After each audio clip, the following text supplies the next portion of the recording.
Live update ഇപ്പം നമ്മുടെ makeup റൂമില് അനുമോളും ആദില നൂറയും തമ്മിൽ സംസാരിക്കുന്നുണ്ട്. നോമിനേഷനെ കുറിച്ചാണ് അവർ സംസാരിക്കുന്നത്. ഇന്ന് ഓപ്പൺ നോമിനേഷൻ ആയിരിക്കുമോ എന്നുള്ള ഒരു ഡൗട്ട് അവർക്കുണ്ട്. ഓപ്പൺ നോമിനേഷൻ ആണെങ്കിൽ എന്ത് പറയുന്നുള്ള കൺഫ്യൂഷൻ. നൂറ പറയുന്നത് ആരെ എന്ത് പറയുമെന്നാണ് ചോദിക്കുന്നത്.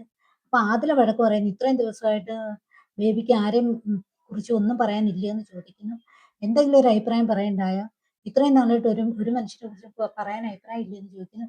അപ്പൊ നൂറ് പറയുന്നുണ്ട്, ഒരാളെ മാത്രം എൻ്റെ മനസ്സിലുണ്ട്, പക്ഷെ ഇനി ഒരിടത്ത ആളെ ഞാൻ എന്താ പറയുക, എന്ത് കാരണമാണ് പറയുന്നത് നമ്മുടെ നൂറ് ചോദിക്കുന്നുണ്ട്.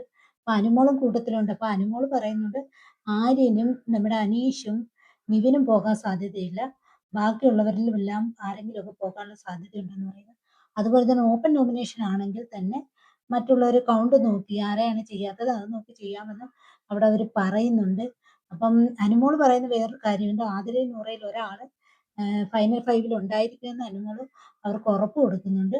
പക്ഷെ ബാക്കിയുള്ളവരിൽ നിന്ന് ആരെങ്കിലുമൊക്കെ പുറത്തു പോകാൻ സാധ്യതയുണ്ടെന്നും പറയുന്നു. അപ്പം ഇവിടെ ഇവര് പിന്നെ നോമിനേഷന്റെ ചർച്ച നടക്കുന്നത്.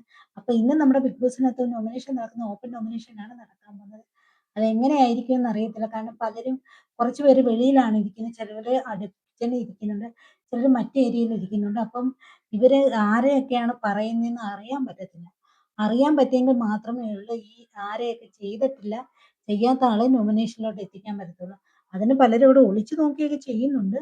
ഒളിഞ്ഞു നോക്കി കണ്ടുപിടിച്ചിട്ട് ചെയ്യാത്ത ആൾക്കാരെ വന്നാൽ കൊള്ളാം. അപ്പം ഉം, സാവ്മാനൊന്നും വോട്ട് ചെയ്യാതിരുന്നു കഴിഞ്ഞാൽ സാവ്മാനൊക്കെ വീണ്ടും അവിടെ നിൽക്കും.